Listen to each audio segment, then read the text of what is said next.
إن الحمد لله نحمده ونستعينه ونستغفره ونعوذ بالله من شرور أنفسنا ومن سيئات أعمالنا من يهده الله فلا مضل له ومن يضلله فلا هادي له وأشهد أن لا إله إلا الله وحده لا شريك له وأشهد أن محمدا عبده ورسوله أما بعد فإن خير الحديث كتاب الله وخير الهدي هدي محمد صلى الله عليه وسلم وشر الأمور محدثاتها وكل محدثة بدعة وكل بدعة ضلالة وكل ضلالة في النار. أعوذ بالله السميع العليم من الشيطان الرجيم من همزه ونفخه ونفثه. بسم الله الرحمن الرحيم. رب اشرح لي صدري ويسر لي أمري واحلل عقدة من لساني يفقهوا قولي. بسم الله الرحمن الرحيم. ان اللہ وملائکتہ یصلون علی النبی یا ایھا الذین آمنوا صلوا علیہ وسلموا تسلیما. اللهم صل علی محمد وعلی آل محمد كما صلیت علی ابراہیم وعلی آل ابراہیم انک حمید مجید. اللهم بارک علی محمد وعلی آل محمد كما بارکت علی ابراہیم وعلی آل ابراہیم انک حمید مجید. آج انشاءاللہ تعالی اللہ کے فضل و کرم سے ہمارا پارہ نمبر 2 سورۃ البقرہ میں 16واں اور 17واں رکوع مکمل ہوگا. اور آج کے 2 رکوع بیسیکلی جو مسلمان امام کائنات صلی اللہ علیہ وآلہ وسلم کے ساتھ جانثار شریک تھے یعنی صحابہ کرام علیہم رضوان، ان کو مینٹلی اس بات کے لیے تیار کیا جا رہا ہے کہ تم سے پہلے جو امت مسلمہ تھی یعنی بنی اسرائیل، جو تقریباً 2000 سال تک اللہ تعالیٰ کی لاڈلی امت رہی، اور اللہ تعالیٰ نے اس امت کے اندر قریباً 1400 سال تک تو ایسا وقت گزارا کہ کوئی ایک لمحہ بھی ایسا نہیں تھا کہ کوئی نہ کوئی اللہ کا نبی ان میں موجود نہ ہو علیہم السلام. اور 3 کتابیں ان میں نازل فرمائی، تورات، زبور اور انجیل، اور بڑے بڑے اولو العزم پیغمبر سیدنا موسیٰ علیہ السلام، سیدنا ہارون علیہ السلام، سیدنا عیسیٰ علیہ السلام جیسے بڑے بڑے برگزیدہ پیغمبر ان کے اندر مبعوث فرمائے. لیکن ان کو بھی قتال کی منزلوں سے گزرنا پڑا. جو میں پہلے بھی کئی دفعہ عرض کر چکا ہوں کہ اسلام کا جو سمم بونم ہے، ہائیسٹ گڈ، وہ یہ ہے کہ کوئی شخص اپنی جان اپنے رب کے حضور قربان کرنے کے لیے تیار ہو جائے. تو اسلام کا جو سمم بونم ہے، ہائیسٹ گڈ، وہ یہ ہے کہ انسان اپنی جان لے کر میدان جنگ میں اترے اور اپنے رب کے حضور اپنی جان کا نذرانہ پیش کر دے. اور یہ کوئی آسان کام نہیں ہے. دنیا میں کوئی بھی ذی روح ہے، چاہے انسان ہو یا جانور ہو، کوئی بھی جاندار، اس کو اپنی جان بڑی عزیز ہے. لہذا اپنی جان اپنے رب کے حضور پیش کرنے کے لیے بہت بڑی لیول کی موٹیویشن چاہیے، اور اس کی تیاری جو ہے وہ سورۃ البقرہ ہے. ابھی تک مسلمانوں اور کافروں کے درمیان کوئی بھی قتال کا مرحلہ نہیں آیا تھا. اب پہلی جنگ ہونے والی تھی غزوہ بدر کی شکل میں، اور پھر مسلمانوں کو تیار کیا گیا. وہ ساتھ ساتھ میں بتاتا رہا ہوں، تقریباً ہمارے 21 لیکچرز ہو چکے ہیں سورۃ البقرہ پہ.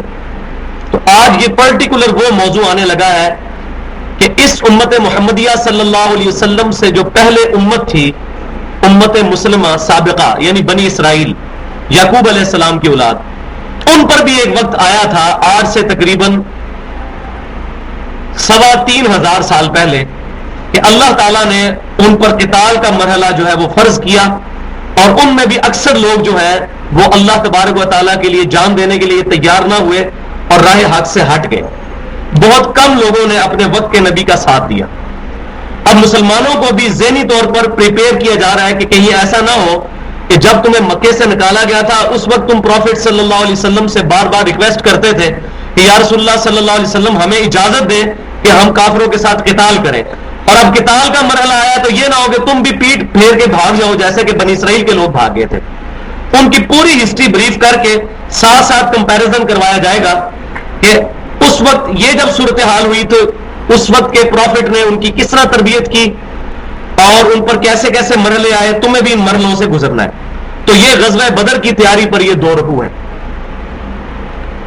بنی اسرائیل وہ سابقہ امت مسلمہ جو ہے وہ اس امت کے لیے آئیڈیل اس اعتبار سے ہے کہ اللہ تبارک و تعالیٰ نے ان کی غلط حرکات کی وجہ سے جو ان پر عتاب فرمایا اور جو ان کے اوپر عذاب اور غضب نازل فرمایا، مسلمانوں کو پیشگی طور پر اطلاع دی جا رہی ہے کہ اگر تم لوگ بھی یہ حرکتیں کرو گے تو اللہ تعالیٰ کی سنت نہیں بدلے گی، تمہارے ساتھ وہی سلوک ہوگا جو سابقہ لاڈلی امت کے ساتھ ہوا تھا.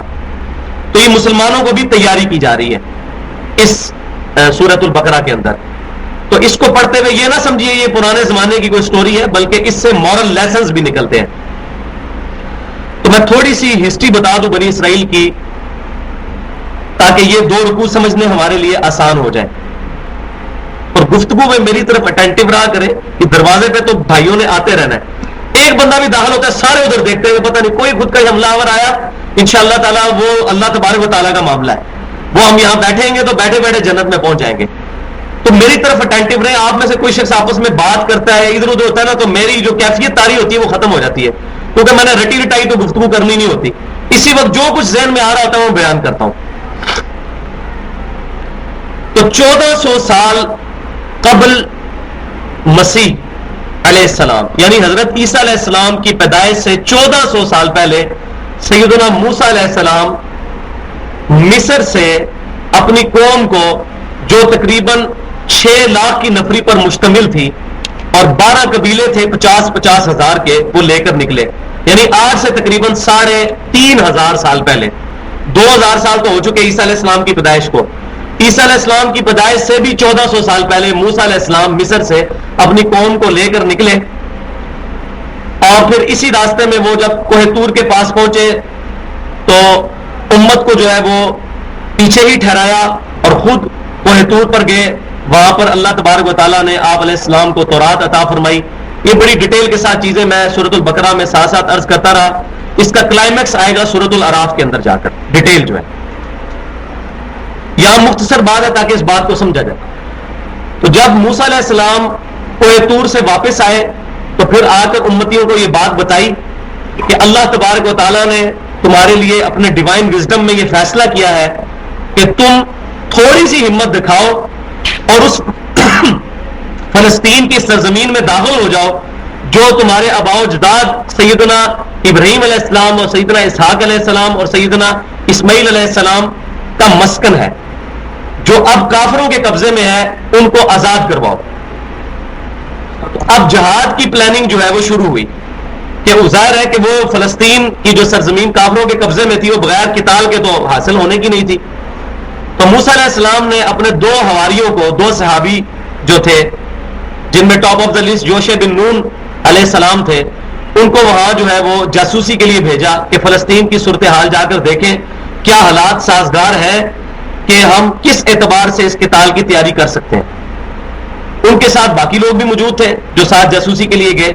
جب وہ واپس آئے اور وہاں کے حالات جب لوگوں کو بریف کیے موسیٰ علیہ السلام کی امت کو، تو سوائے ان 2 بندوں کے تمام نے ان حالات کو اتنا ایکسپلائٹ کیا کہ ہمارے اندر تو ہمت ہی نہیں ہے کہ ہم ان جنگجو لوگوں کا مقابلہ کر سکیں.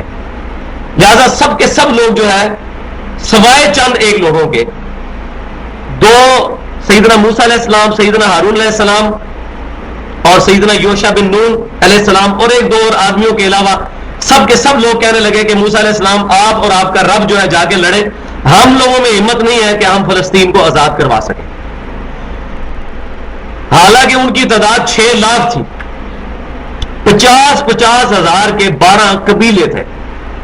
لیکن جب قتال کی باری آئی تو جان اتنی عزیز کہ انہوں نے کہا ہم کیسے مقابلہ کریں گے، اللہ تعالیٰ کو کہو کہ یہ خود بخود آزاد کروائے تو ہم وہاں فلسطین میں داخل ہو جائیں گے. لیکن دنیا جو ہے یہ بقدر ایفرٹ ہے. دنیا میں انبیاء کرام کو اور ان کے ماننے والوں کو تکلیفیں اٹھانا پڑتی ہے. امام کائنات صلی اللہ علیہ وسلم کے بھی 4 دانت مبارک نیچے کے شہید ہوئے ہیں، صحیح مسلم میں موجود ہے غزوہ احد کے اندر. آپ صلی اللہ علیہ وسلم نے بھی تکلیفیں اٹھائیں، صحابہ کرام نے بھی تکلیفیں اٹھائیں. یہ نہیں ہے ایک نگاہ ماری تو پورا شہر ساڑ دیتا، یہ ساری جھوٹی باتیں ہیں. دنیا کے اندر جو شخص آیا ہے اس کو اللہ تبارک و تعالی آزمائے گا. وَلَنَبْلُوَنَّكُمْ بِشَيْءٍ مِّنَ الْخَوْفِ وَالْجُوعِ وَنَقْصٍ مِّنَ الْأَمْوَالِ وَالْأَنفُسِ وَالثَّمَرَاتِ.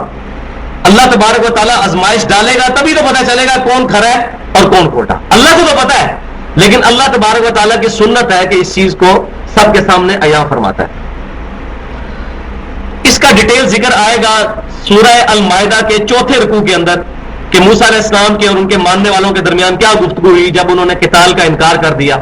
تو اس وقت موسیٰ علیہ السلام کو اس قدر جلال آیا کہ آپ نے پھر اللہ کے حضور دعا کی کہ اللہ یہ جو میری فاسق قوم ہے اس کے اور میرے درمیان دوری ڈال دے. پھر اللہ تعالیٰ کی طرف سے ان پر ایسا غضب نازل ہوا کہ وہ 40 سال تک صحرائے سینا کے اندر بھٹکتے رہے، ان کو راستہ نہیں ملا. اور ان 40 سال کے اندر وہ جو امت تھی جس نے انکار کیا تھا قتال سے، وہ ایک ایک کر کے سارے مر گئے.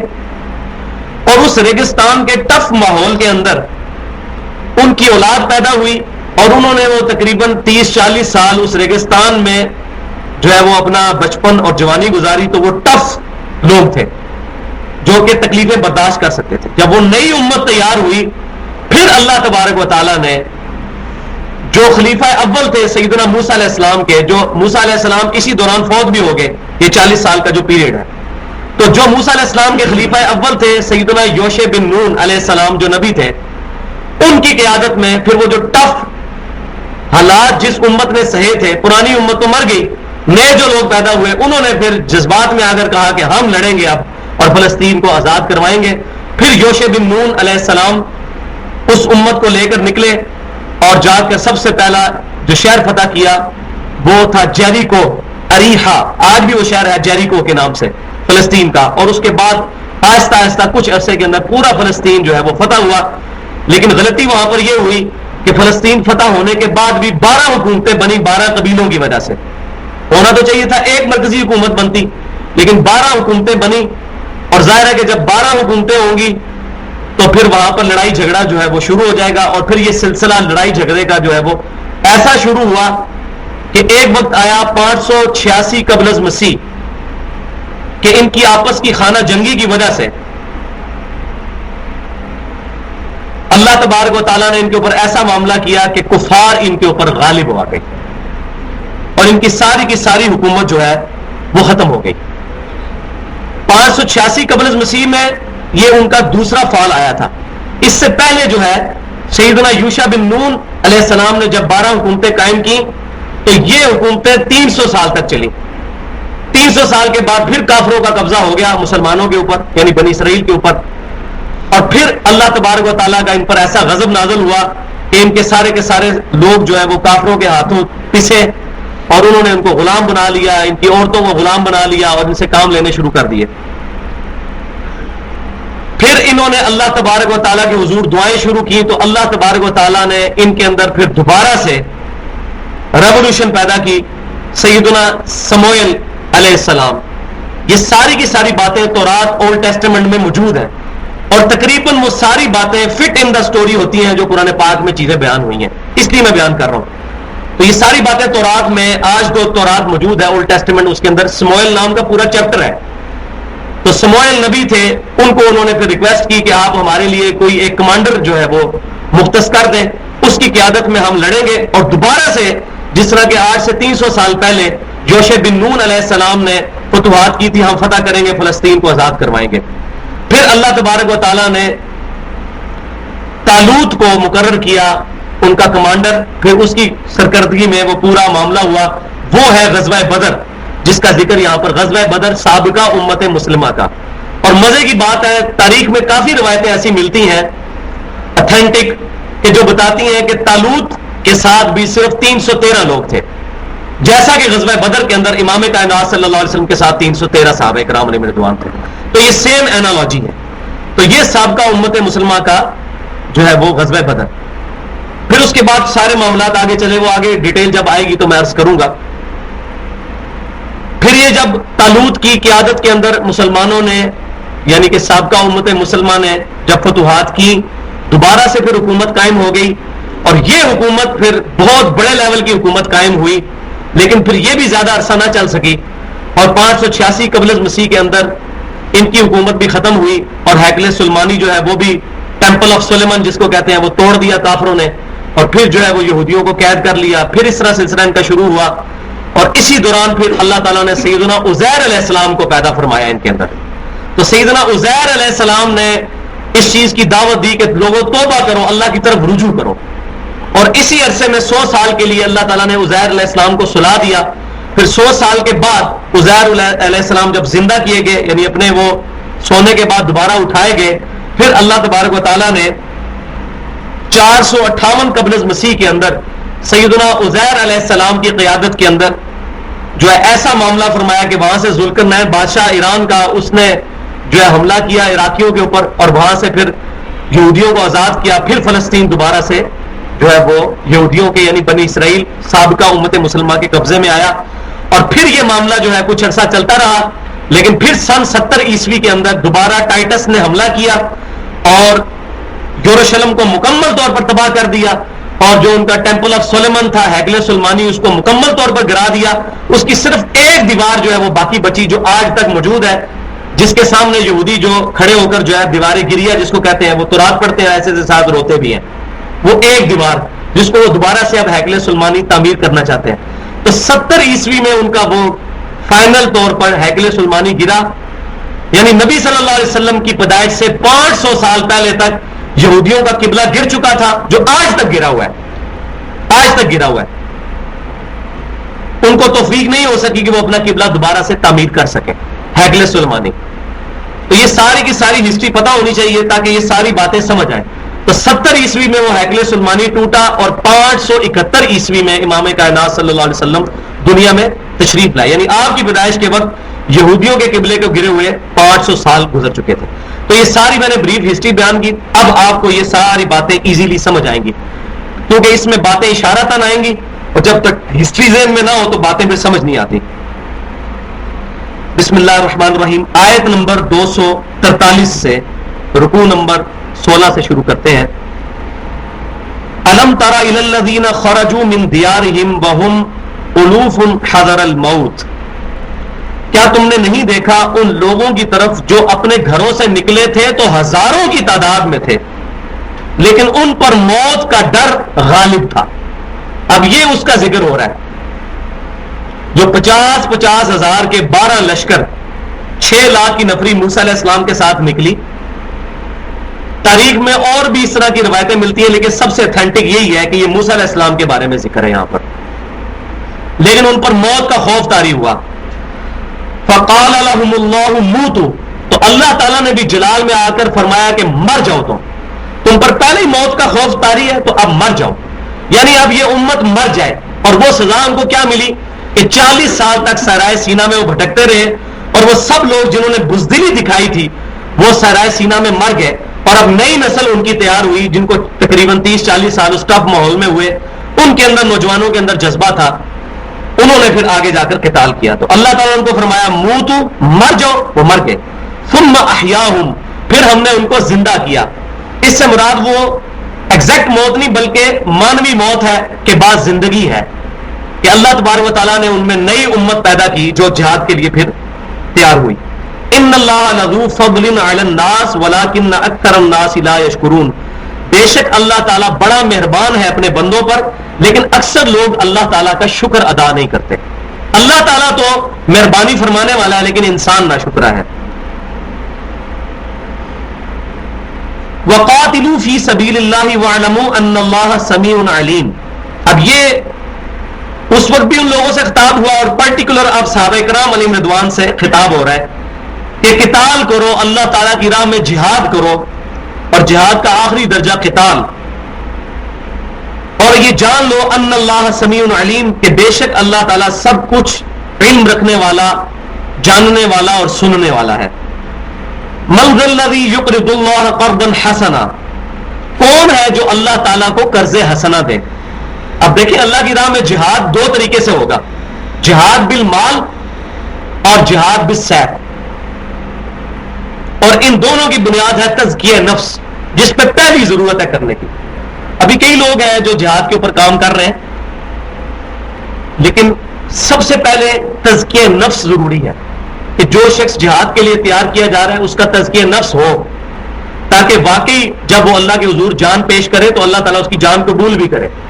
یہ نہیں ہے کہ وہ جذباتی انداز میں چلا جائے اور اس کے اپنے عقائد بھی ابھی تک کلیئر نہیں ہے، اس کو شرک اور توحید کا فرق ہی نہیں پتا اور جا کے گردن کٹوا دے، تو اس کی شہادت کیسے قبول ہوگی؟ اس کو مسئلہ ختم نبوت ہی کلیئر نہیں ہے اور جا کے اللہ کی راہ میں جان دے دے، اس کی شہادت کیسے قبول ہوگی؟ تو تزکیہ نفس پہلی سیڑھی، جو کہ میں نے پہلے بھی کافی دفعہ عرض کیا ہے، سورۃ الفرقان کی آیت نمبر 52 کے اندر ہے، فَلَا تُطِعِ الْكَافِرِينَ وَجَاهِدْهُمْ بِهِ جِهَادًا كَبِيرًا۔ اے محبوب صلی اللہ علیہ وسلم کافروں کی پرواہ مت کرے اور اس قرآن کے ذریعے ان سے بڑا جہاد کرے۔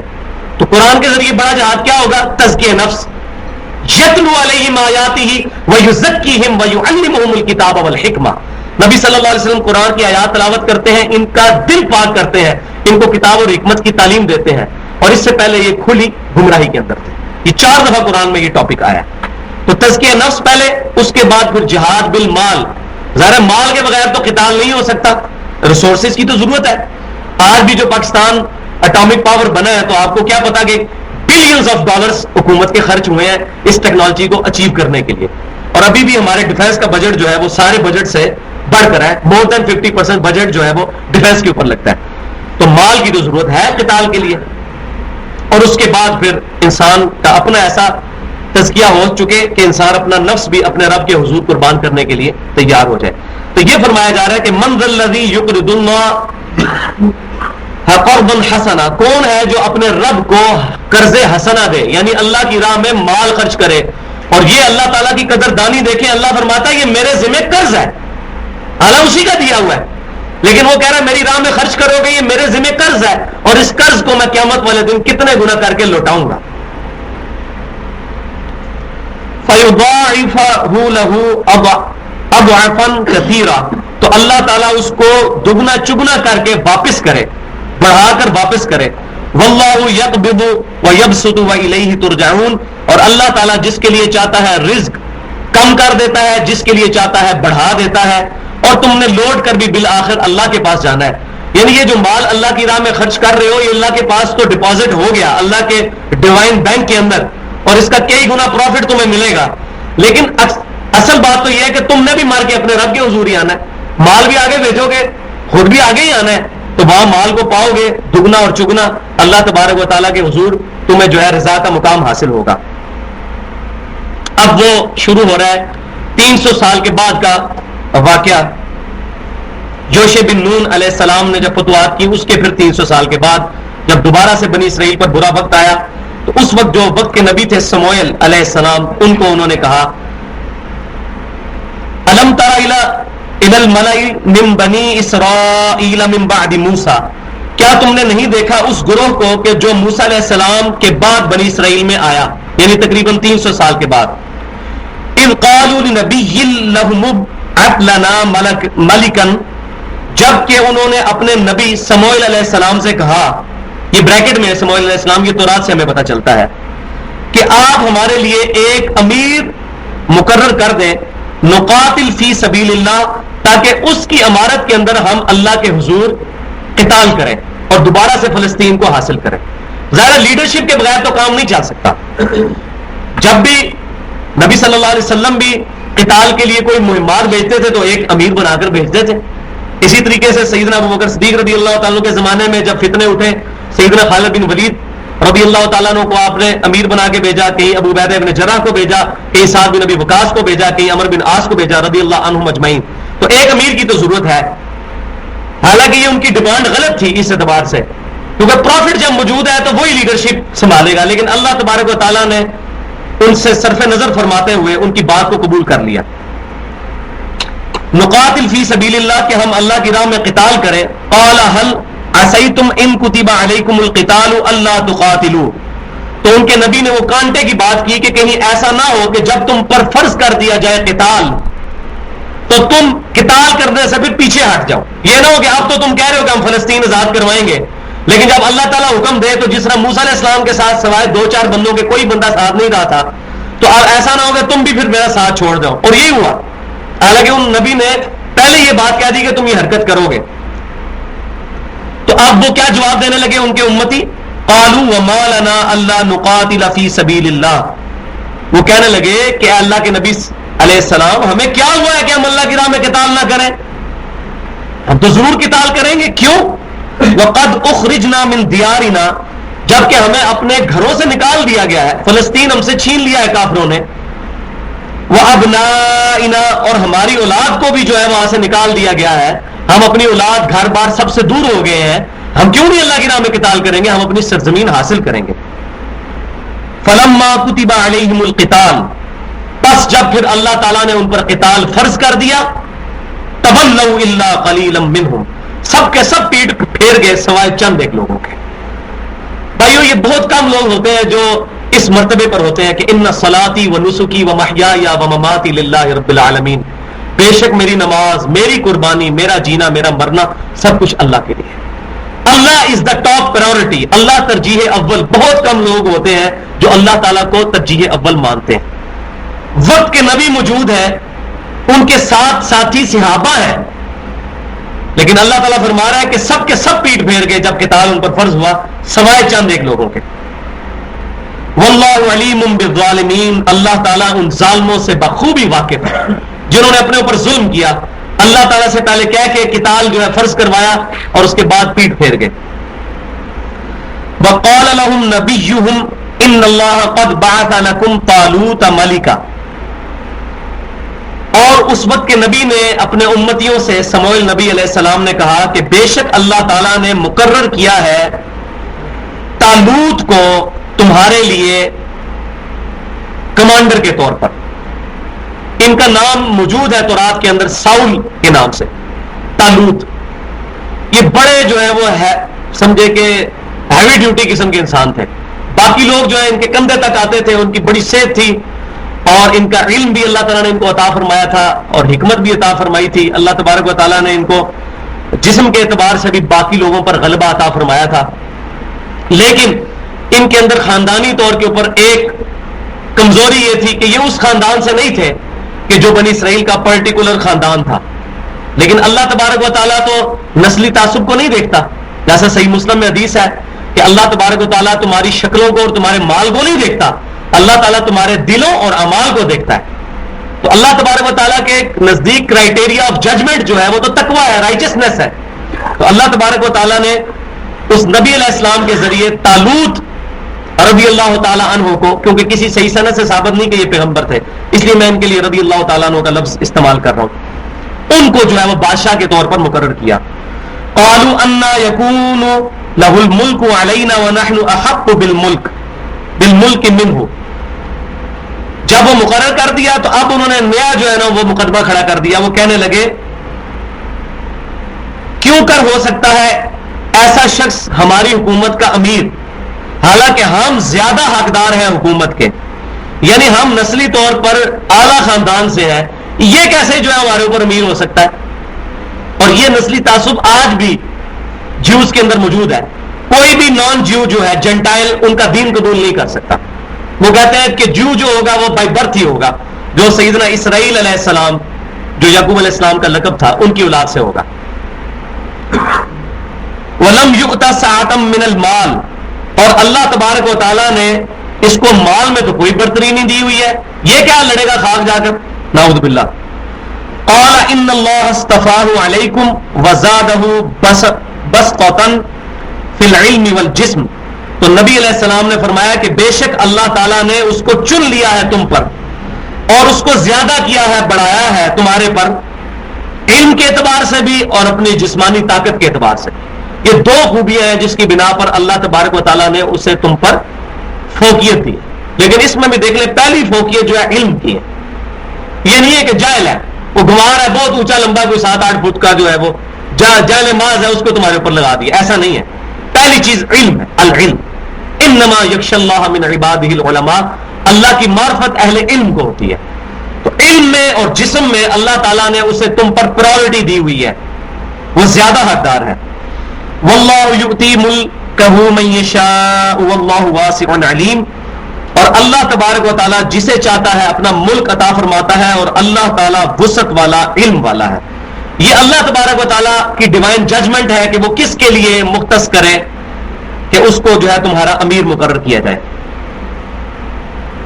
اب اللہ تبارک و تعالیٰ نے اس نبی علیہ السلام کے ذریعے ان کو وہی فرمائی کہ یہ جو اللہ تبارک و تعالیٰ نے طالوت رضی اللہ تعالیٰ عنہ کو تمہارے پر جو امیر بنایا ہے، اس کی سب سے بڑی نشانی معجزے کے طور پر اللہ تعالیٰ کی طرف سے ظاہر ہوگی.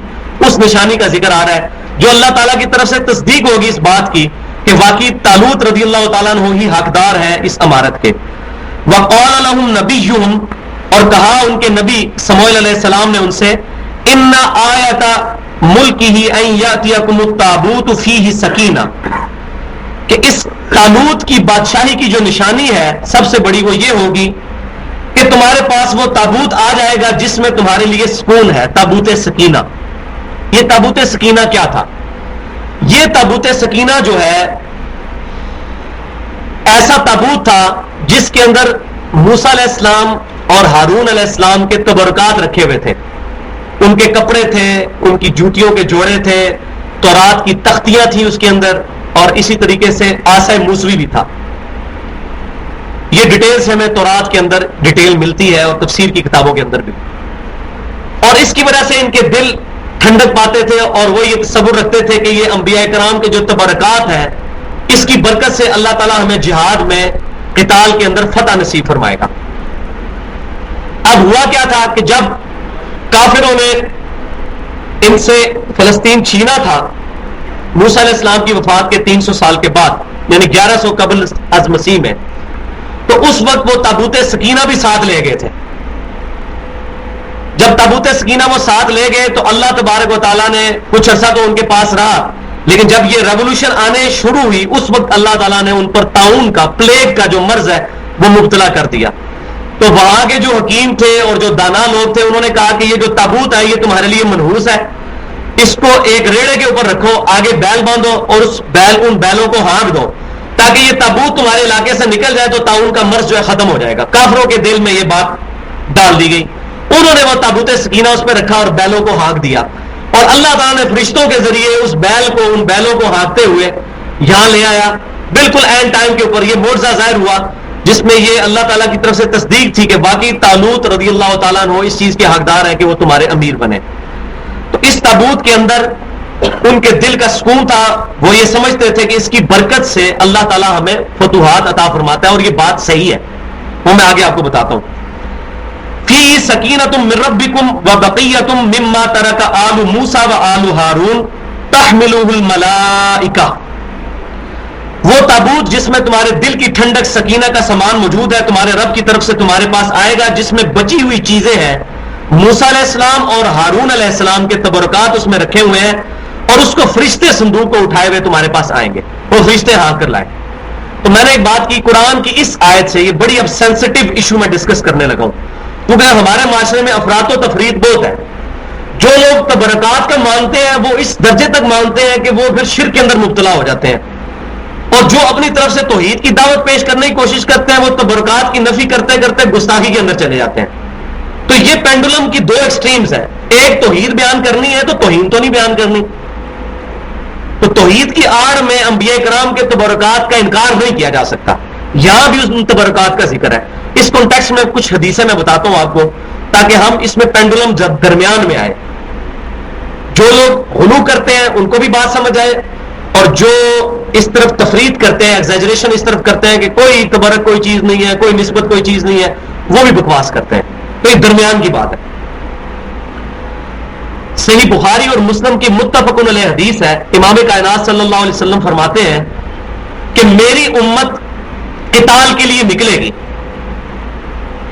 ایک وقت آئے گا میری امت قتال کے لیے نکلے گی، اور کوئی پوچھنے والا پوچھے گا کہ مسلمانوں کے اس جنگ کرنے والے گروہ میں کیا کوئی ایسا شخص موجود ہے جس نے اللہ کے نبی کو دیکھا ہو صلی اللہ علیہ وسلم. تو ایک شخص کھڑا ہوگا، صحابی، ایک صحابی ہوگا اس پورے گروہ میں، اور وہ کہے گا کہ میں نے نبی صلی اللہ علیہ وسلم کو دیکھا ہے. تو اللہ تعالیٰ اس کی وجہ سے مسلمانوں کو فتح عطا فرما دے گا، اس کی برکت کی وجہ سے. پھر نبی صلی اللہ علیہ وسلم فرماتے ہیں کہ پھر زمانہ گزرے گا اور میری امت قتال کے لیے یہ بخاری مسلم ہے بھائی، کوئی تاریخی روایت کوئی کسی مولوی کی لکھی ہوئی نہیں بیان کر رہا میں.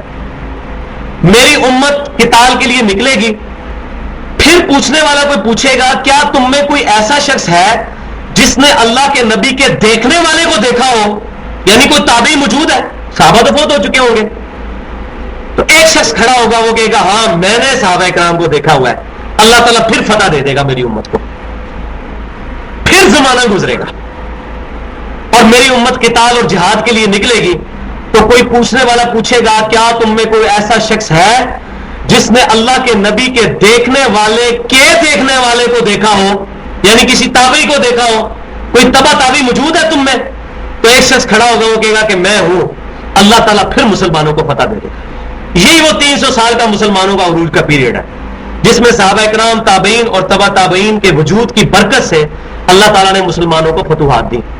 اسی طرح صحیح بخاری اور مسلم میں موجود ہے کہ اللہ تبارک و تعالیٰ کے دنیا میں ایسے نیک بندے موجود ہیں جن کی وجہ سے اللہ تعالیٰ باقی لوگوں کو بھی رزق دیتا ہے. اس بات کے ہم انکاری نہیں ہے, لیکن وہ نیک بندے وہ نہیں ہیں جو اپنے پاؤں چمواتے ہیں, اپنے ہاتھ چمواتے ہیں اور مزاروں پہ بیٹھ کے لوگوں قبروں پہ سجدہ کرواتے ہیں. وہ لوگ نیک نہیں ہیں. اگر کسی کو یہ گمان ہو گیا کہ ایسے لوگ یہ اللہ کے ولی ہیں تو وہ اپنا دماغ جو ہے وہ صاف کر لے. اللہ کے ولی یہ لوگ نہیں ہوں گے. اللہ کے ولی وہ ہوں گے جو قرآن سنت اجماع کو حجت مانتے ہوں گے, اپنی خواہش نفس کے پیچھے نہیں چلتے ہوں گے, وہی کے پیچھے چلنے والے لوگ ہوں گے. تو الحمدللہ ان کی وجہ سے رزق دیا جاتا ہے. اور صحیح مسلم میں تو کتاب الفتن میں یہاں تک حدیث موجود ہے کہ اس وقت تک قیامت قائم نہیں ہوگی جب تک دنیا میں ایک ایسا شخص موجود ہے جو اللہ اللہ کرنے والا ہے. اس ایک کی وجہ سے بھی اللہ تبارک و تعالیٰ قیامت نہیں قائم کرے گا. اسی طرح بخاری اور مسلم کی متفق علیہ حدیث ہے کہ بعض اللہ کے اولیاء دنیا میں ایسے موجود ہیں کہ وہ کسی مجلس میں آئے تو لوگ ان کو پہچان ہی نہ سکیں, بکھرے بال اور پرانگدہ ان کی حالت, لیکن اللہ کے حضور ان کا مرتبہ ایسا ہے کہ کسی بات پہ اللہ کے لیے قسم اٹھا دے, اللہ تعالیٰ ان کی قسم کو پورا کر دے گا. ایسے معاملات ہوئے. تو الحمدللہ کرامتوں کو ہم مانتے ہیں, لیکن جھوٹی کرامتوں کو اور شرکیہ باتوں کو نہیں مانتے. بالکل صحیح سند کے ساتھ موجود ہے دلائل النبوہ, امام بہیقی رحمۃ اللہ علیہ, المتوفی 458 ہجری, بہت بڑے محدث ہے 5ویں صدی ہجری کے. انہوں نے دلائل النبوہ ایک کتاب جو ہے وہ تالیف فرمائی ہے اور وہ تمام مقاطب فکر کے لوگ اس کتاب کو مانتے ہیں. حدیث میں بہت بڑا مقام ہے امام بہیقی رحمۃ اللہ علیہ کا. اس میں انہوں نے جہاں نبی صلی اللہ علیہ وسلم کے معجزات, وہاں صحابہ کرام کی کرامتیں بھی ذکر فرمائی ہیں. اس میں صحیح سند سے ایک کرامت میں آپ کو سنا دیتا ہوں چلتے چلتے. سیدنا انس بن مالک رضی اللہ تعالی عنہ, آپ کو کسی کافر نے جو ہے وہ تانا دیا کہ تم اللہ تعالیٰ سے دعا کرو نا, تمہاری زمین جو ہے قید سالی کی وجہ سے خراب ہو رہی ہے. تو انس بن مالک رضی اللہ تعالیٰ عنہ جو ہے ان کا دل بڑا دکھا, وہ اپنی زمین پر آئے, انہوں نے اپنے ہاتھ اٹھائے, انہوں نے کہا اللہ اس کافر کے سامنے مجھے بے عزت نہ کر, اور تو اپنی طرف سے کوئی بارش کا انتظام کر تاکہ میرے لیے فصل کا معاملہ ہو. کتنے لوگوں نے یہ منظر دیکھا کہ اسی وقت ایک بادل نمودار ہوا اور سیدھا انس بن مالک رضی اللہ تعالیٰ عنہ کا جو ایریا تھا زمین کا صرف اس کے اوپر آیا اور کافی دیر تک برستا رہا اور وہاں برس کے وہاں سے چلا گیا. باقی ارد گرد کی ساری زمین بنجر, کیونکہ وہ ساری برستی تو لوگ کہتے ہیں کرامت نہیں ہے. تو اللہ تبارک و تعالیٰ نے لوگوں کے سامنے اس کرامت کو ظاہر فرمایا. تو انس بن مالک رضی اللہ تعالیٰ کی دعا اتنی کارگر ثابت ہوئی اور سب نے یہ منظر دیکھا. یہ صحیح سند کے ساتھ موجود ہے. سینکڑوں کرامات صحابہ کرام, تابعین, تبع تابعین تک کی موجود ہے حدیث کی کتابوں میں. وہ ایک پورا چیپٹر ہے. اصحاب کہف کون تھے؟ عیسیٰ علیہ السلام کے تبع تابعین تھے. عیسیٰ علیہ السلام کے دنیا سے اٹھائے جانے کے 133 سال کے بعد, 137 سال کے بعد اصحاب کہف گزرے ہیں. ان کو اللہ تعالیٰ نے اتنی بڑی کرامت کی, 300 سال تک سوئے رہے. وہ قرآن میں آتا ہے. تو نبی صلی اللہ علیہ وسلم کے جو امتی ہیں ان کے اوپر کرامت نہیں ظاہر ہو سکتی. تو الحمدللہ کرامت کا منکر تو ہے ہی کافر ہے. کوئی بھی نہیں امت میں اہل سنت کہلوانے والا کوئی گروہ, بریلوی, دیوبندی, اہل حدیث یا اسی طریقے سے اہل تشیعوں میں سے کوئی بھی مسلمانوں کا گروہ کرامت کا انکار نہیں کرتا. لیکن ہم یہ کہتے ہیں کرامت اللہ تبارک و تعالیٰ دکھاتا ہے, اس کی مرضی دکھائے, اس کی مرضی نہ دکھائے. مثال کے طور پر اب میں اس کو بیلنس کرنے کے لیے حدیث بیان کر دیتا ہوں. صحیح بخاری میں حدیث ہے, سیدہ عائشہ رضی اللہ تعالیٰ عنہا کو موت کے وقت سیدنا ابوبکر صدیق رضی اللہ تعالیٰ عنہ نے بلایا. حضرت ابوبکر صدیق پر نزع کا عالم طاری تھا. بلا کر پوچھا, بیٹی یہ بتاؤ کہ نبی صلی اللہ علیہ وسلم کی جب وفات ہوئی تھی آپ کی عمر مبارک کتنی تھی؟ تو انہوں نے عرض کیا 63 سال. پھر آپ نے پوچھا بیٹی میری عمر اس وقت کتنی ہے؟ انہوں نے کہا 63 سال. پھر انہوں نے پوچھا کہ نبی صلی اللہ علیہ وسلم کس دن فوت ہوئے تھے؟ تو انہوں نے کہا سوموار کے دن. تو ابوبکر صدیق رضی اللہ تعالیٰ نے پوچھا بیٹی آج کون سا دن ہے؟ انہوں نے کہا سوموار کا دن. تو پھر انہوں نے کہا کہ میں اللہ سے امید کرتا ہوں کہ مجھے بھی آج ہی موت آئے گی. لیکن سیدہ عائشہ کہتی ہیں حضرت ابو بکر کو سوموار والے دن موت نہیں، منگل والے دن فوت ہوئے.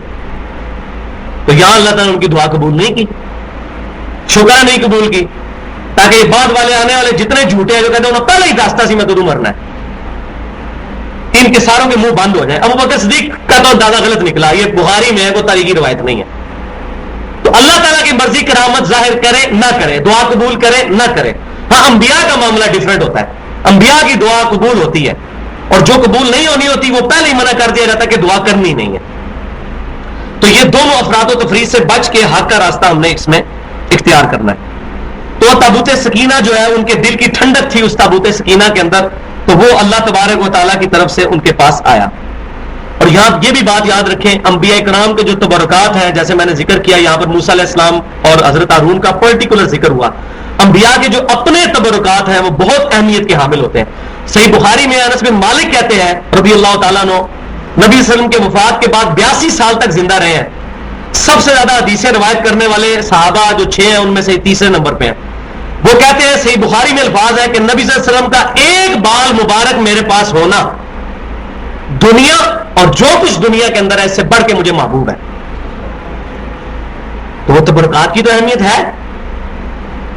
میں صحابی کی بات بتا رہا ہوں، کسی بھابی کی بات نہیں بتا رہا. ایک بال مبارک ہونا، ایک بال مبارک ہونا دنیا اور جو کچھ دنیا کے اندر ہے اس سے بڑھ کر مجھے محبوب ہے. صحیح بخاری میں انس بن مالک کے الفاظ موجود ہیں. بخاری اور مسلم کی متفقن علیہ کتنی حدیثیں ہیں کہ صحابہ کرام علیہ رضوان نبی صلی اللہ علیہ وسلم کا وضو کا مبارک پانی نیچے نہیں گرنے دیتے تھے. جب وضو کرتے تھے تو صحابہ کرام آپ کا مبارک پانی اپنے جسم پر ملتے تھے، آپ کا لعاب دہن اپنے جسم پر ملتے تھے. اگر کسی کو نہیں ملتا تھا دوسرے سے لے کے اپنے جسم پہ ملتا تھا تو برکت حاصل کرتے تھے. بخاری اور مسلم کی متفق علیہ حدیث ہے امام کائنات صلی اللہ علیہ وسلم کا مبارک پسینہ اتنا خوشبو والا تھا کہ صحابہ کرام اس کو عطر کے طور پر استعمال کرتے تھے. آپ کو پسینہ آتا بھی بہت تھا. تو صحابہ کرام نے نبی صلی اللہ علیہ وسلم کے تبرکات سے برکت حاصل کی ہے. لیکن ادھر پھر ایگزیجریشن شروع ہو جاتی ہے. آج 14ویں صدی کے ملانے اور بڑے بڑے بزرگ جو جھوٹے بنے ہوئے ہیں جو صحیح ہیں ان کی تو ہم بات نہیں کرتے، وہ اپنے تبرکات تقسیم کروا رہے ہیں. ٹی وی پہ آپ دیکھ لیں چینلز میں لوگ آگے اپنے منہ کی ہڈیاں تقسیم کر رہے ہیں، داڑھی کے بال تبرک تقسیم کر رہے ہیں اور نعوذ باللہ من ذالک حدیث سے وہ پکڑتے ہیں. بھائیو نبی صلی اللہ علیہ وسلم کا بال مبارک، آپ کا لعاب دہن، آپ کا پسینہ مبارک، وہ اسی سے برکت حاصل ہو سکتی ہے. سیدنا ابوبکر صدیق کا بھی پسینہ جو ہے اس میں سے خوشبو نہیں آتی، چاہے جائے کہ 14ویں صدی کے ملانے جو ہیں وہ اس طرح کے تبرکات اپنے منہ کے تقسیم کرتے پھرتے ہیں. تو یہ بڑا ظلم کر رہے ہیں، بڑے گستاخانہ رسول ہیں جو یہ حرکت کرتے ہیں. اور پھر کہتے ہیں جی یہ اولیاء اللہ ہیں. اولیاء اللہ کی جوتیوں کی خاک ہماری آنکھوں کا سرما. لیکن ایسے گستاخوں کو ہم اللہ کا ولی مان کے تو خود گستاخ رسول ہو جائیں گے نعوذ باللہ. ہم کہتے ہیں دنیا کے ہر شخص کا ہم دامن چھوڑ سکتے ہیں، امام کائنات صلی اللہ علیہ وسلم کا مبارک دامن اپنے ہاتھوں سے نہیں چھوڑ سکتے. ان فی ذلک لآیۃ لکم ان کنتم مؤمنین، بے شک اس میں ہے نشانی تمہارے لیے. تابوت سکینہ جب آ جائے گا اگر تم ایمان والے ہو کہ اللہ تعالیٰ کی طرف سے یہ نشانی تم پر ظاہر ہوگی. فلما فصل طالوت بالجنود قال ان اللہ مبتلیکم بنہر، پھر جب طالوت رضی اللہ تعالیٰ عنہ اپنی فوج کو لیڈ کرتے ہوئے لے کر نکلے قتال کے لیے تو انہوں نے اپنی قوم سے فرمایا، اپنی امت سے فرمایا، اس نبی کی امت سے فرمایا کہ اللہ تعالیٰ اب تمہیں آزمائے گا. ظاہر ہے کہ پہلے سکریننگ ہوگی تو پتہ چلے گا کہ کون اپنے جذبے میں پکا ہے. ایک سکریننگ تو اس وقت ہو گئی کہ جب قتال کا حکم آیا تو اکثریت نے کہا ہم نے تو نہیں چلنا. اب جو ساتھ کچھ چلے تو دوسری سکریننگ ہوئی اور فرمایا کہ تمہیں آزمائے گا اللہ تعالیٰ ایک نہر کے ذریعے. وہ نہر اردن اور فلسطین کے درمیان تھی. فلسطین کی طرف جانا تھا، اردن سے اس نہر کو کراس کر کے فلسطین میں داخل ہونا تھا. وہاں اللہ تعالیٰ نے ان پہ ایک آزمائش ڈالی. اس آزمائش کا ذکر آ رہا ہے فمن شرب منہ فلیس منی. اب سخت پیاس کی کیفیت تھی، وہ گرم صحرا کا ماحول. تو اب کہا گیا کہ جو اس نہر میں سے پانی پی لے گا نا وہ پھر میرا نہیں ہے، میرے ساتھ وہ قتال نہیں کر سکے گا. پیاس بھی لگی ہے، آزمائش یہ کہ پانی نہیں پینا ادھر سے. وَمَن لَّمْ يَطْعَمْهُ فَإِنَّهُ مِنِّي إِلَّا مَنِ اغْتَرَفَ غُرْفَةً بِيَدِهِ. اور جو کوئی اس میں سے نہیں پیے گا مگر یہ کہ ایک چلو پانی تم پی سکتے ہو تو وہ پھر میرے ساتھ قتال کے قابل ہو جائے گا. اللہ تعالیٰ نے یہ اجازت دی کہ بس ایک جو چلو ہے یہ پانی پینے کی اجازت ہے، اس سے زیادہ گٹ گٹ کر کے نہیں پینا. ظاہر ایک پیاسی قوم اتنا پانی پی لے گی تو آگے جا کے خاک لڑے گی. جیسے ہمارے پنجابی بھی کیا جاتا ہے کہ بھوکا شیر جڑا ہے وہ صحیح لڑتا ہے. تو اب وہ جب پانی اتنا گٹ گٹ بندہ گرمی میں پی لے تو ویسے ہی بندہ ڈھیلا پڑ جاتا ہے. تو ایک صرف چلو پی لو اپنی پیاس کے لیے، وہ ٹھیک ہے. اب اللہ تعالیٰ فرما رہا ہے فشربوا منه الا قليلا منه، تو ان میں سے سب نے ہی وہ پانی پی لیا بہت زیادہ سوائے چند ایک لوگوں کے. تو اب سکریننگ ہوئی تو بہت تھوڑے لوگ جو ہیں وہ بچے، وہ 313 تھے جنہوں نے پانی نہیں پیا سوائے ایک چلو کے. اور یہ سیم چیز غزوہ بدر میں بھی ہوئی. نبی صلی اللہ علیہ وسلم نے اپنے صحابہ کرام کو آزمائش کے لیے فرمایا کہ دو تمہارے پاس چیزیں ہیں. ایک تو ابو سفیان کا گروہ آ رہا ہے شام کی طرف سے مال کا لدا ہوا، یا تو ہم اس گروہ پر حملہ کر کے اس قافلے کو لوٹتے ہیں اور مال ہمارے ہاتھ آئے گا، اور دوسرا پھر یہ ہے کہ غزوہ بدر کے لیے تیاری کی جائے. تو اب ظاہر مسلمانوں کا چیک ہوا الحمدللہ. صحابہ کرام جو نبی صلی اللہ علیہ وسلم کے جانثار تھے انہوں نے کہا یا رسول اللہ صلی اللہ علیہ وسلم آپ جو کہیں گے ہم وہ کریں گے. اگر آپ کی خواہش اس بات میں ہے کہ ہم جا کر قتال کریں، ہم مال بھی چھوڑنے کے لیے تیار ہیں. تو اس طرح کی آزمائش کو نبی صلی اللہ علیہ وسلم نے بھی اپنے صحابہ کرام کی. لیکن وہاں الحمدللہ جتنے تھے سوائے وہ عبداللہ بن ابی جو منافقین تھے ساتھ، ان کے علاوہ باقی صحابہ کرام سارے اس آزمائش پہ پورے اترے.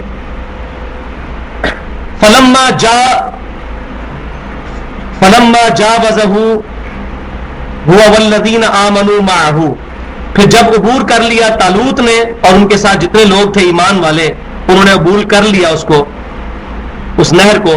قالوا لا طاقة لنا اليوم بجالوت وجنوده، تو اب جنہوں نے بہت زیادہ پانی پیا ہوا تھا نا انہوں نے فوراً کہنا شروع کر دیا آج ہمارے جسموں میں وہ طاقت نہیں ہے، ہمارے پاس وہ طاقت نہیں ہے کہ جو ہم جالوت کا فوجوں کا مقابلہ کر سکیں.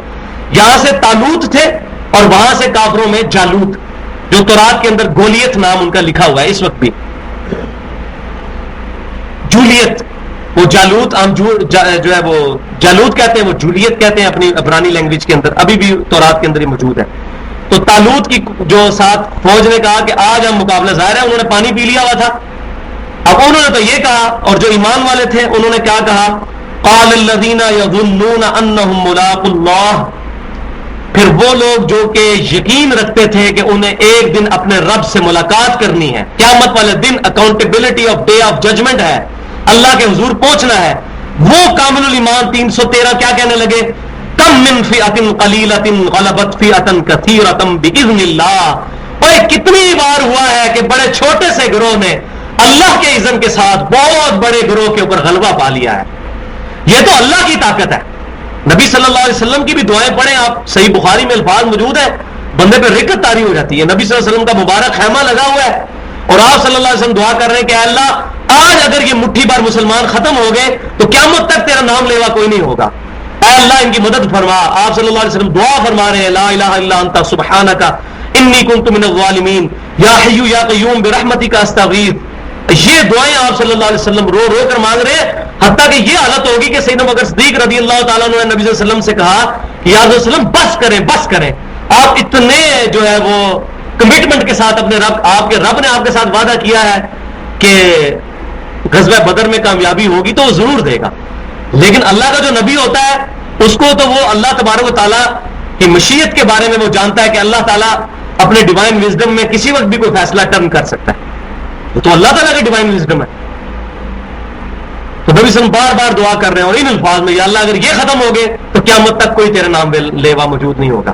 اور وہاں دیکھیں قابل ایمان جو لوگ تھے ان دوسرے لوگوں کو کہنے لگے یار کتنی بار ہی ہوا ہے کہ اللہ تعالیٰ کے اذن سے بہت چھوٹی سی جماعت بہت بڑی جماعت پر غالب آ گئی. واللہ مع الصابرین، لیکن اس کے لیے شرط کیا ہے کہ اللہ تعالیٰ صبر کرنے والوں کے ساتھ ہے. صبر کرنا ہے، اللہ کی مدد ضرور آئے گی.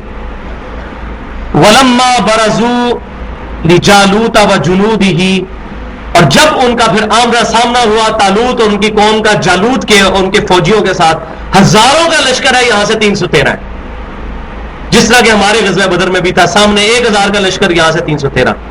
جب آمنا سامنا ہوا تو اب اہل ایمان نے دعا کی قالوا ربنا افرغ علینا صبرا، اے اللہ ہمارے اوپر صبر انڈیل دے.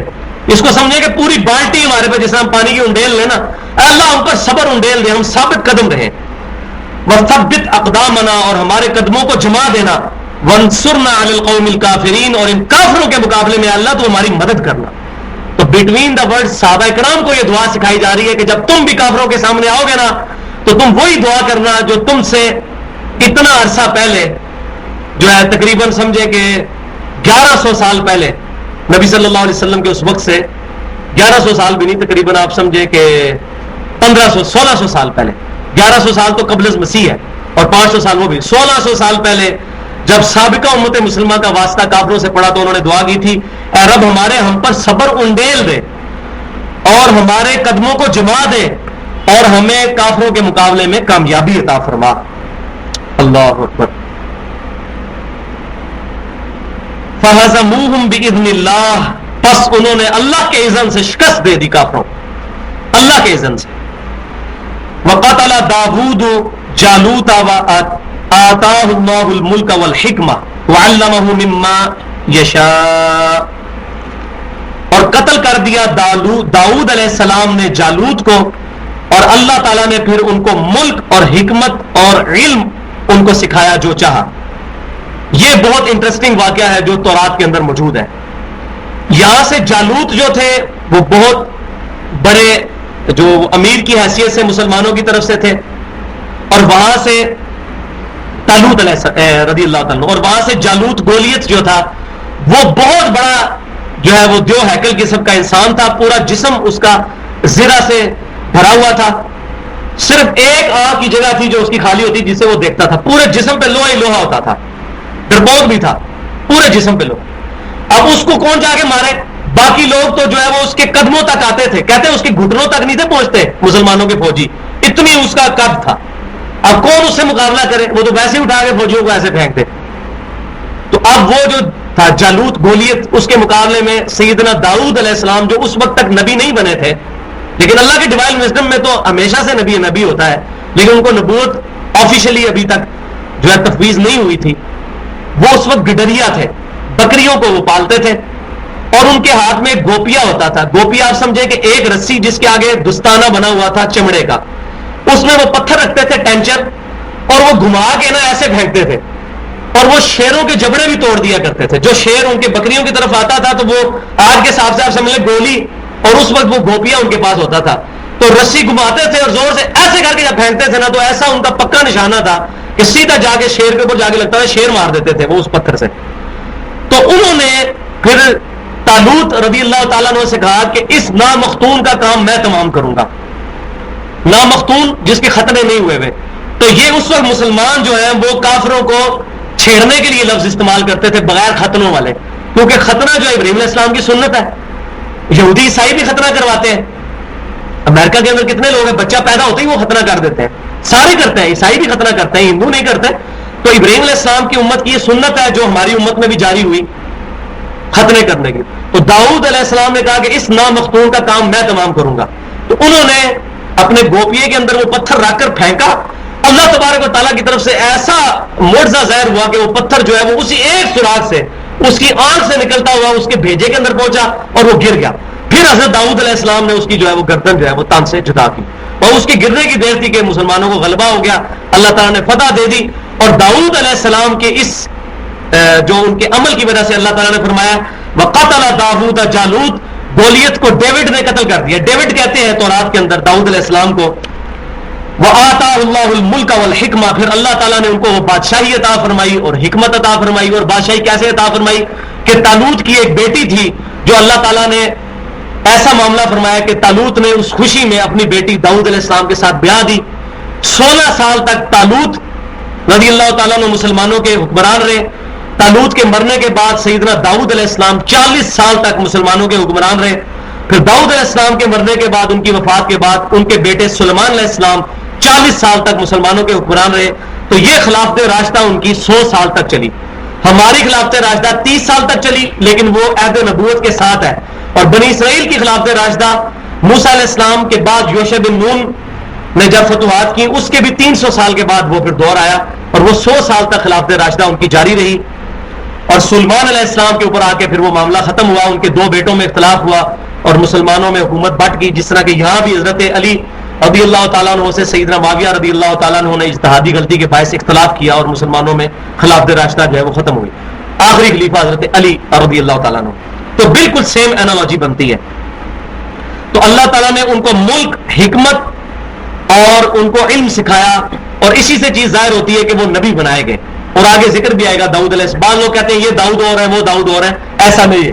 تراب بھی داؤد علیہ السلام کو ہی نبی مانتی ہے، انہی داؤد کو جنہوں نے جالوت کو قتل کیا تھا. اور ان میں الفاظ بھی اللہ نے ملک، حکمت اور ان کو پھر علم بھی سکھایا. اللہ تعالیٰ اپنے انبیاء کو علم سکھاتا ہے. وَلَوْلَا دَفْعُ اللَّهِ النَّاسَ بَعْضَهُمْ بِبَعْضٍ، اور اگر اللہ تعالیٰ بعض لوگوں کو بعض لوگوں کے ذریعے دفع نہ کرے، یعنی کافروں پر مسلمانوں کو مسلط کر کے ان کو قتل کر کے زمین پر امن کا نظام بحال ہی نہیں رہ سکتا بغیر اس کے. یہ وہ وسوسہ سیٹل کیا جا رہا ہے کسی کے دماغ میں. اگر یہ خیال آ جاتا ہے کہ جنگ کوئی اچھا کام نہیں ہے، یہ کیا اللہ تعالیٰ قرآن میں سٹوریاں سنا رہا ہے، فلاں نے فلاں کو مار دیا، اب مسلمانوں کا ہے تم بھی کافروں کو مارو، تو یہ تو بڑے برے کام ہے. تو اللہ تعالیٰ فرما رہا ہے یہ برے کام نہیں ہے، بلکہ دنیا کے امن کے لیے ضروری ہے کہ جو سرکش لوگ ہیں ان کا جو ہے وہ کلا کما کیا جائے. جس طرح دنیا کے اندر فوج بھرتی کی جاتی ہے، پولیس میں بھرتیاں ہوتی ہیں، لوگوں کو، چوروں کو، ڈاکوؤں کو اجازت دی جائے جو مرضی کریں. پولیس کیوں بھرتی کی جاتی ہے؟ تاکہ ان ڈاکوؤں کو جو ہے وہ کنٹرول کیا جائے، اور جہاں ضرورت پڑے ان کو مارا بھی جائے، قتل کر دیا جائے. تو اگر اللہ تعالیٰ دفع نہ کرتا بعض لوگوں کو بعض کے ذریعے، یعنی مسلمانوں کے ذریعے کافروں کو نہ کرتا، لفسدت الارض، تو زمین میں فساد ہی فساد ہو جاتا. ولکن اللہ ذو فضل علی العالمین، لیکن اللہ تعالیٰ تو تمام جہانوں پر اپنا فضل و کرم فرمانے والا ہے. یہ اس کے فضل اور کرم کا تقاضا ہے کہ اللہ نیک بندوں کے ذریعے برائی کا خاتمہ کرتا ہے تاکہ دنیا کا امن بحال ہو. اسلام کیا ہے؟ امن ہے. اسلام کی ڈیفینیشن کیا ہے؟ امن و سلامتی، اپنی رضا اپنے رب کے حوالے کرنا. To acquire peace by submitting your will to Allah, اپنی رضا اپنے اللہ کے حضور سپرد کرنے کے بعد امن و سلامتی کا حصول. مسلم اسی کو کہتے ہیں، مسلمان وہی ہوتا ہے. تلک آیات اللہ نتلوها علیک بالحق، یہ ہے آیات اللہ تعالیٰ کی اے محبوب صلی اللہ علیہ وسلم جو ہم آپ پر تلاوت کرتے ہیں حق کے ساتھ، بالکل ٹھیک ٹھیک پرپسفل. وَإِنَّكَ لَمِنَ الْمُرْسَلِينَ، اور بے شک ضرور آپ رسولوں میں سے ہیں. یعنی یہ آپ اپنی پیدائش سے 1600 سال پہلے کے واقعات بالکل ٹائنیس ڈیٹیل تک پورے ایکوریسی کے ساتھ بیان فرما رہے ہیں، جبکہ آپ کسی انسان سے پڑھے ہوئے بھی نہیں ہیں. اور آپ صلی اللہ علیہ وسلم کوئی تورات کی وہ کتاب کو پڑھ بھی نہیں سکتے. اس کے باوجود یہ معجزہ کہ آپ اپنے زمانے سے 1600 سال پہلے کے واقعات بالکل ایکوریسی کے ساتھ بیان فرما رہے ہیں، یہ اس چیز کا ثبوت ہے کہ آپ پر اللہ کی وحی نازل ہوتی ہے. وَإِنَّكَ لَمِنَ الْمُرْسَلِينَ، بے شک آپ ضرور رسولوں میں سے ہیں. تو انبیاء اکرام کو اللہ تبارک و تعالی وحی کے ذریعے ان حالات پر مطلع فرماتا ہے جو عام لوگوں کی اپروچ کے اندر نہیں ہوتے. اور یہ انسان میں، عام انسان میں اور نبی میں زمین آسمان کا فرق ہے، وحی کا فرق. اللہ تبارک و تعالیٰ فرماتا ہے کہ اللہ تعالیٰ کی یہ شان نہیں ہے کہ انسانوں سے کلام کرے. سورہ آل عمران کی 179 نمبر آیت میں، سورہ جن میں 26 اور 27 نمبر آیت کے اندر یہ ٹاپک آتا ہے. اب چونکہ میرا ٹائم پورا ہونے والا ہے، یہاں میں نے مسئلہ علم غیب جو ہے وہ بیان کرنا تھا، کیونکہ علم غیب کے مسئلے میں بھی ایگزیجریشن ہو رہی ہے. بعض لوگ اپنی منہ سے ایسی تک بات کرتے ہیں نبی کو تو دیوار کے پیچھے کا بھی علم نہیں ہے، اور بعض لوگ ایسے کہتے ہیں کہ نبی صلی اللہ علیہ وسلم آج بھی ہمیں دیکھ رہے ہیں، وہ دوسری طرف ایکسٹریم پہ چلے جاتے ہیں. تو مسئلہ علم غیب اصل میں کیا ہے، انشاءاللہ اگلا لیکچر شروع کے 20-25 منٹ اسی آیت کے کانٹیکسٹ میں قرآن اور صحیح بخاری اور مسلم سے مسئلہ علم غیب کے بارے میں ماڈریٹ رویہ جو اہل سنت کا ہے، مسلمانوں کا کیا عقیدہ ہونا چاہیے، اس میں ہر طرف اصلاح کی ضرورت ہے. اور اختلاف اس لیے پیدا ہوتا ہے کہ جو لوگ نفی کرتے ہیں وہ 100% نفی کرتے ہیں، اور جو لوگ ماننا شروع کرتے ہیں وہ پھر ہر چیز ہی ماننا شروع کر دیتے ہیں، وہ دوسری طرف شرک کے اندر چلے جاتے ہیں، دوسرے توہین کے اندر داخل ہو جاتے ہیں. تو ایک درمیان کی رائے وہ میں قرآن سے پھر انشاءاللہ تعالیٰ ثابت کروں گا. بس میں آخر میں چلتے چلتے ایک صحیح حدیث مصنف ابن ابی شیبہ سے بیان کر دوں کہ نبی صلی اللہ علیہ وسلم نے فرمایا کہ اللہ تعالیٰ اپنے انبیاء کو بعض چیزوں کا علم غیب عطا فرماتا ہے. علم غیب کا لفظ موجود ہے. تو یہ بعض لوگوں کو جو بیماری ہے وہ کہتے ہیں کہ نبی کے لیے علم غیب کا لفظ بولنا غلط ہے. کوئی اس میں کباہت نہیں ہے. غیب کی خبریں بولیں یا علم غیب ایک ہی بات ہے. علم غیب جب علم میں آ جائے گا نبی کے تو ہمارے لیے پھر بھی غیب ہی رہے گا. جنت دوزخ نبی کے علم میں آیا لیکن ہمارے لیے وہ غیب ہی ہے. اللہ تعالیٰ نے وَعَلَّمَ آدم اسمال جو اللہ تعالیٰ قرآن پاک میں سورۃ البقرہ میں فرماتا ہے اللہ تعالیٰ نے علم دیا حضرت آدم علیہ السلام کو، سکھایا علم. اللہ نے خود علم کا لفظ استعمال کیا ہے، فرشتے نہیں بتا سکے، فرشتوں کے لیے وہ غیب کا علم تھا. آدم علیہ السلام کو اللہ نے وہ علم غیب دیا، انہوں نے بتا دیا، پھر فرشتوں نے سجدہ کیا. تو یہ جو تھا نا، ہاں البتہ عالم الغیب کا لفظ صرف اللہ کے لیے استعمال کرنا ہے. اور وہ یہ بات تو احمد بریلوی صاحب نے بھی لکھی ہے کہ نبی صلی اللہ علیہ وسلم کے لیے عالم الغیب کا لفظ استعمال کرنا کفر ہے. عالم الغیب صرف اللہ ہے، باقی اللہ جس کو عطا فرمائے. تو وہ میں اس میں انشاءاللہ ڈیٹیل سے اگلی دفعہ عرض کروں گا، کیونکہ ہمارا 1 گھنٹے کی ریکارڈنگ ہوتی ہے اور 1 گھنٹہ پورا ہو چکا ہے. سبحانک اللہم و بحمدک اشہد ان لا الہ الا انت استغفرک و اتوب الیک. یہ دعا ہے تو محفل سے اٹھنے کی ہے. وما علینا الا البلاغ المبین.